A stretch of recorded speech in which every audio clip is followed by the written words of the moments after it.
Hey, what's up? We're the Ghost Inside, and you're listening to the Endeavour Radio Punk Show.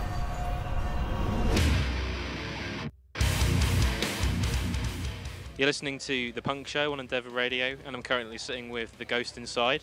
They've just finished up their progression tour with The Devil Wears Prada, Caliban, I Kill the Prom Queen, and Breakdown Sanity in Preston last night at the 53 degrees.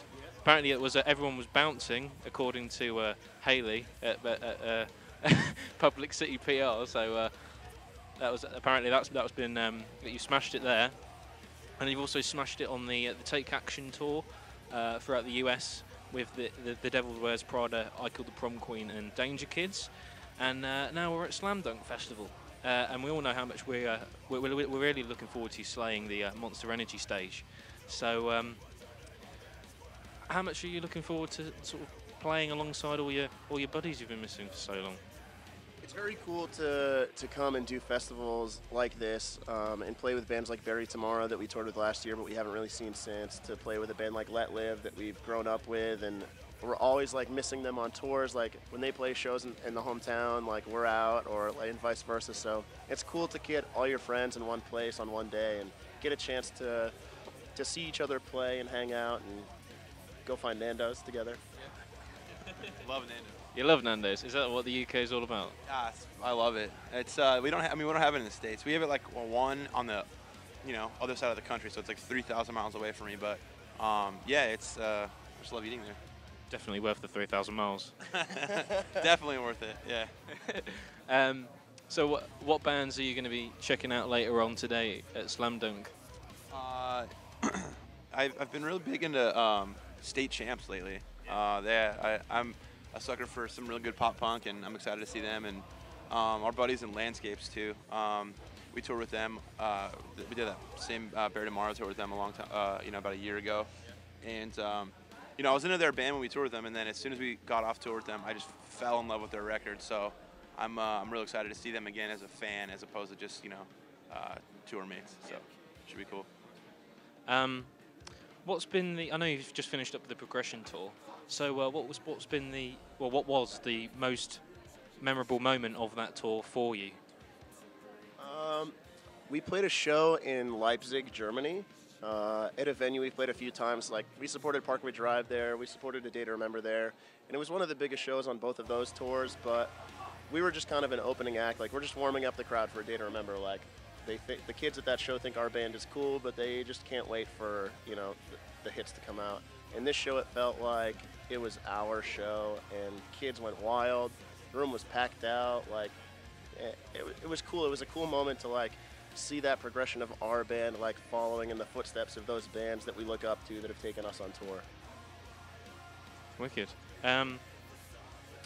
So run us through the business for today. Let's say run us through your set and what we can expect you to come on stage and give fans. What Slam Dunk, how different is it going to be from your shows on tour? On the progression tour, what's going to be different? You're going to be giving differently today. I think for festivals, it's a lot different vibe, as far as like a club show or like just a normal show on tour. You kind of got to give a little bit more to kind of be, I don't want to say entertaining, but like give kids a reason to watch your band as opposed to all the other bands on the tour. And I think that we go up there and we have fun, we have a good time, and we like to interact with the crowd. Look at people and smile and point and sing along and like involve people. And I think that's a big thing for us, especially in festivals, because we know how important it is to play things like Slam Dunk. Like, this is such a cool exposure for our band, and we're going to be playing to a lot of people who don't know who we are. So to get them involved right away, I think, is a big thing for us, and it's something that I don't know. It's always it's something that we always want to do is when you play a festival, I think. Has the set been absolutely set in stone, or have you changed things up a little bit? We actually have a friend filling in for us on guitar this tour, so the set is a bit more like is what it is than it usually would be. Our other guitar player is actually home, not even home. He's in Florida at the studio trying to finish up a few things on our record.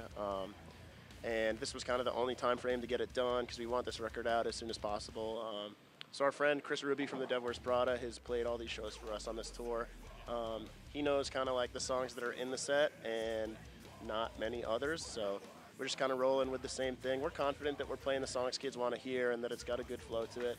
So if it ain't broke, don't fix it. Okay. You're announcing next week, I think it's the tour in Europe with Asking Alexandria, is that correct? Can you tell us a little bit more about that?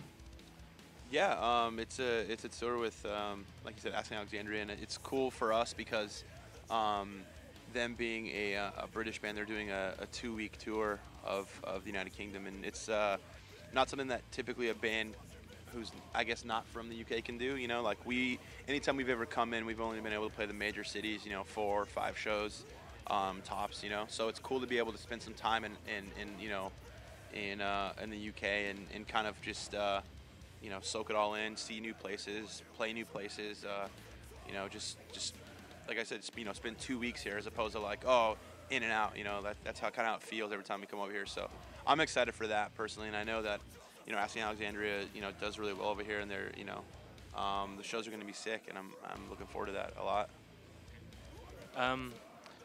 Can you tell me and the fans listening in a secret that went into the making of Get What You Give, or even the album that's in the works at the minute? Secret.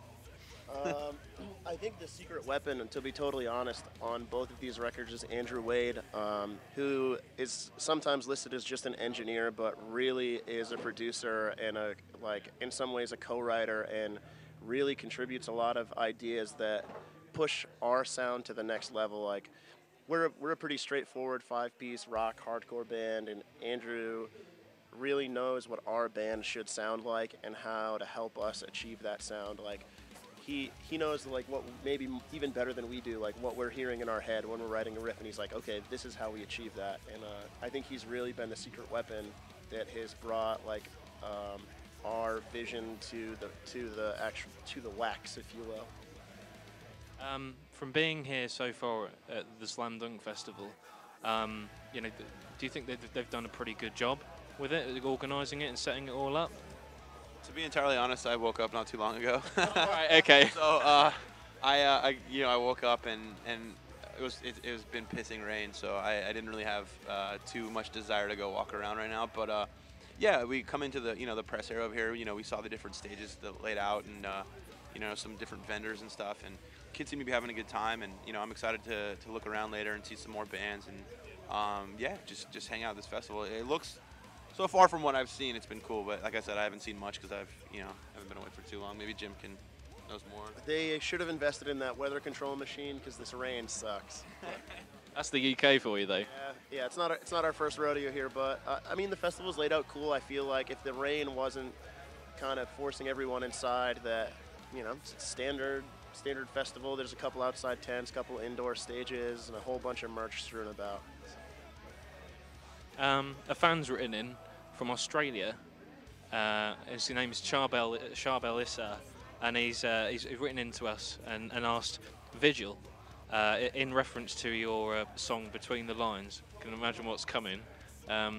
Vigil, what is it that you really stand for? Oh man, I wish I had $1 for every time someone's asked me that. Yeah. So clearly he stands for capitalism. Yeah.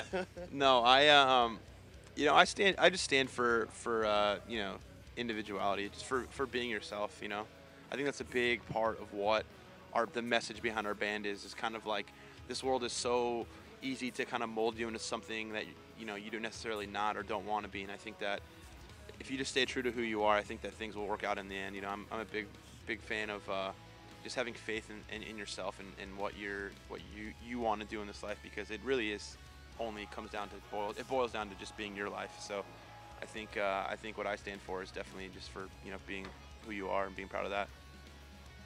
Brilliant. I think that definitely comes through on the album as well. And the mountain sort of symbolises that, like sort of overcoming things and pushing boulders up a mountain. I think that's what you said, pushing a boulder up a mountain, yeah? you know, the idea behind the artwork for Get What You Give was is kind of like putting in the hard work to reach the top and then kind of, you know, reaping the benefits of you know, the downslope. So. Okay, wicked. What are your plans for the rest of 2014? I know that Grows Rock and Warp Tour are definitely. Yeah, we actually, the first show of the Progression Tour was Grows Rock about 3 weeks ago, and that was such a great way to kind of kick off our year. Grows Rock is one of our favorite festivals. No offense to Slam Dunk. It was kind of one of the first festivals we ever played in Europe that really made us feel accommodated and where we really got a reaction from kids that we didn't expect. Fly home from this, we have a few things to finish up in the studio, and then we're on the Vans Warp Tour all summer. Have a lot of other things in the works that we can't technically talk about yet, but You know you want to, though. I do really want to, but we'll be back in October Come back to the UK. for that Asking Alexandria Tour, and we're excited. This year is another big year for us, busy and all good stuff. So. But now it comes to the part of the interview where I want to play a song, but it has to be your guilty pleasure. So I want to hear what your guilty pleasures are, musically.